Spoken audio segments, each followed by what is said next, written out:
Hi అండి, welcome back to trade with Divi. నేను previous వీడియోలో ఒక ట్రేడ్ పెట్టానండి. అది బ్లాస్టింగ్ ట్రేడ్ అని చెప్పేసి క్రూడ్ ఆయిల్లో. సో యాక్చువల్గా నేను ఆ ట్రేడ్ ఎందుకు తీసుకున్నాను అండ్ దాని లాజిక్ చెప్తాను, చూడండి, క్లియర్గా వినండి. సో మనకి నేను ఇక్కడ ట్రేడ్ తీసుకున్నాను ఆల్మోస్ట్ ఇక్కడ అండి. ఇక్కడ బుల్లీ సెటప్ ఫామ్ అయిన తర్వాత నేను ఇక్కడే ఎందుకు ట్రేడ్ తీసుకున్నాను, ఈ ప్రీవియస్ అంతా ఎందుకు వదిలేసాను చెప్తాను. యాక్చువల్గా మనకు ట్రేడ్ స్టార్టింగ్ వచ్చేసి ఇక్కడ అండి, ఛానల్ ఫార్మేషన్లో ఇక్కడ అరౌండ్ 18:30 అంటే 6:30 అనుకోండి. సో ఈ టైంలో మనకి బేస్ ఫామ్ అయిందండి. బేస్ అంటే సపోర్ట్ ఫామ్ అయింది. అండ్ అది నెక్స్ట్ 1 అవర్ 2 అవర్స్ అలాగా మళ్ళీ అదే ఛానల్లో మూవ్ అవ్వడం పెట్టింది. సో నేను అప్పుడు ట్రెండ్ లైన్ అనేది ఛానల్ అనేది మార్క్ చేసుకున్నాను. ఫస్ట్ ట్రెండ్ లైన్ మార్క్ చేసుకున్నాను అండ్ దాని తర్వాత ఛానల్ పెట్టుకున్నాను. సో ఎగ్జాక్ట్గా మనకు ఇక్కడే సపోర్ట్ అనేది ఫామ్ అయిందండి. సో థర్డ్ సపోర్ట్ ఇది ఫస్ట్, ఇది సెకండ్, నెక్స్ట్ ఇది థర్డ్. ఫోర్త్లో చూడండి, ఇక్కడ మనకి ఎగ్జాక్ట్గా ఇక్కడ వరకు రాలేదు, ఇక్కడ నుండి రివర్స్ అయిపోయింది. సో ఇది ఫామ్ అవ్వదు. నెక్స్ట్ లాస్ట్కి ఇక్కడ వచ్చిందండి. సో నేను ఇక్కడ ఏమనుకున్నానంటే ఇక్కడ సపోర్ట్ తీసుకొని ఈ ఛానల్ వరకు హై వరకు వెళ్తుంది అనుకున్నాను. అందుకే ఫస్ట్ టార్గెట్ 250 పెట్టుకున్నాను. బట్ ఇక్కడ మార్కెట్ అక్కడ వరకు వెళ్ళకుండా ఇక్కడ నుండే రివర్స్ అయిందండి. మనకు ఎగ్జాక్ట్గా 226 నేను స్టాప్ లాస్ పెట్టుకుంటే 228.8 అంటే ఆల్మోస్ట్ 3 పాయింట్స్లో స్టాప్ లాస్ మిస్ అయిందండి. అండ్ ఇక్కడ మనకి బుల్లిష్ సెటప్ మళ్ళీ ఫామ్ అయింది. సో నేను ఇప్పుడు ఇక్కడ అనుకున్నాను ఇంకా మంచి టార్గెట్ ఇస్తుంది, ఛానల్ వరకు వెళ్తుంది అని చెప్పేసి. సో అది ఛానల్ వరకు వెళ్ళడం కాకుండా బిగ్ బ్లాస్ట్ అయిపోయిందండి. సో ఇలా ఛానల్ బ్రేక్ అయినప్పుడు or breakout or break down అయినప్పుడు మనకి మంచి ప్రాఫిట్స్ అనేవి వస్తాయండి, మంచి టార్గెట్స్ ఇస్తాయి. మనము ఆల్మోస్ట్ ఒక 5 టార్గెట్స్ పెట్టుకోవచ్చు. సో ఇక్కడ ఇంకొక పాయింట్ చెప్పాలనుకుంటున్నా అండి. నేను 15 మినిట్స్ టైం ఫ్రేమ్ చేంజ్ చేస్తాను, జస్ట్ వెయిట్. ఓకే, సో ఇలా ఫామ్ అయినప్పుడు మనకి బిగ్ బ్లాస్ట్ అవుతుందని చెప్పాను కదా. ఇక్కడ ఇంకొక లాజిక్ ఏంటంటే నేను 305.50 వరకు లాస్ట్ టార్గెట్ పెట్టుకున్నాను. బట్ మీరు వీడియోలో అబ్జర్వ్ చేశారో లేదో, నేను 330 వరకు పెట్టుకొని అలాగే ఉంచాను. దాని వెనకాల కూడా లాజిక్ ఏంటో చెప్తాను.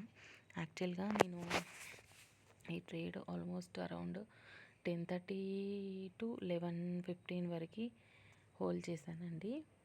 సో అది మార్కెట్ క్లోజింగ్ టైము. అలా మార్కెట్ క్లోజింగ్ టైంలో మనకి మూమెంట్ వచ్చేది ఉంటే అది నెక్స్ట్ డే కూడా కంటిన్యూ అవ్వచ్చు, లేదంటే బీటీఎస్టీలో గ్యాప్ అప్ అవ్వచ్చు. గ్యాప్ అప్ కాల్ సైడ్ అయితే అవుతుంది, లేదంటే పుట్ సైడ్ ట్రేడ్ నడిస్తే గ్యాప్ డౌన్ అవుతుంది. సో ఈ 3 లాజిక్స్ యూజ్ చేసి నేను ట్రేడ్ని హోల్డ్ చేయాలా లేదా అని చెప్పేసి నా లాస్ట్ టార్గెట్కి ఇంకా కొంచెం ఒక 20 పాయింట్స్ అలా గ్రేస్ పీరియడ్ పెట్టుకొని ఆ టైంని ఆ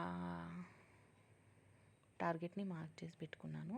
సో ఆల్మోస్ట్ నా టార్గెట్ ఇంకా 2 పాయింట్స్ అయితే రీచ్ అవుతుంది అనగా అక్కడ రిజెక్షన్ తీసుకుందండి. సో నేను అప్పుడే అనుకున్నాను బీటీఎస్టీ కంటిన్యూ చేయొచ్చని. బట్ గ్యాప్ అప్ అవ్వలేదు, జస్ట్ ఫ్లాట్ ఓపెనింగ్ అయ్యి మన టార్గెట్ని బ్రేక్ చేసింది. ఆల్మోస్ట్ ఒక హాఫ్ అన్ అవర్లో 9:15 వరకే బ్రేక్ చేసింది. దీని తర్వాత ఇంకా నేను హోల్డ్ చేసి పెట్టుకొని నేను ఆ రోజు ఈరోజే మార్కెట్ అబ్జర్వ్ చేయలేదు, జస్ట్ హోల్డ్ చేసి పెట్టాను. అండ్ ఇక్కడ ఇంకొకటి ఏంటంటే మనం ఇంట్రాడే చేయట్లేదు కాబట్టి డే టైం ఫ్రేమ్లో టార్గెట్ మార్క్ చేసి పెట్టుకోవచ్చు. సో నేను అలాగే మార్క్ చేసుకున్నాను. ఇక్కడ ఇన్ బిట్వీన్ మనకి ఫస్ట్ మార్క్ చేసుకున్న లాస్ట్ టార్గెట్ దగ్గర సపోర్ట్ తీసుకొని మళ్ళీ పుల్ బ్యాక్ తీసుకొని ఇక్కడ ఆల్మోస్ట్ మన డే టైం ఫ్రేమ్ టార్గెట్ కూడా ఇచ్చేసింది. చూడండి, నేను డే టైం ఫ్రేమ్ ప్రాపర్గా అనలైజ్ చేసి ఇక్కడ పెట్టుకున్నాను. నా ఫైనల్ టార్గెట్ వచ్చేసి 426.90, బట్ మార్కెట్ 446 అనుకోండి. ఎగ్జాక్ట్ 20 పాయింట్స్ నుండి మళ్ళీ పుల్ బ్యాక్ తీసుకొని మన లైన్ దగ్గర 26.90 దగ్గర మళ్ళీ సపోర్ట్ తీసుకుంటుందండి. ఇంకా నా ట్రేడ్ హోల్డే ఉందండి, బట్ నేను వేరే బ్రోకర్లో తీసాను, అది కంటిన్యూ అవుతుంది. చూద్దాం, ఇది కూడా కంటిన్యూ అవుతే మళ్ళీ రేపు కూడా BTST అలాగే ఉంటుందా, లేదంటే నేను ఈ లెవెల్లో సపోర్ట్ ఫామ్ అయింది కదా, ఇక్కడ నేను స్టాప్ లాస్ పెట్టేసుకొని ఇంకా వదిలేస్తానండి ట్రేడ్ని. అది ఎక్కడి వరకు వెళ్తుందో చూద్దాం.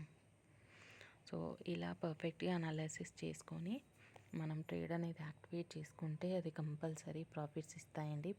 ప్రాపర్ నాలెడ్జ్ అనేది గెయిన్ చేయండి ఫస్ట్. ట్రేడింగ్ అనేది అది ఒక గ్యాంబ్లింగ్ అనేది కాదండి. మనకు నాలెడ్జ్ అనేది ఉంటే జస్ట్ లైక్ జాబ్ అంతే.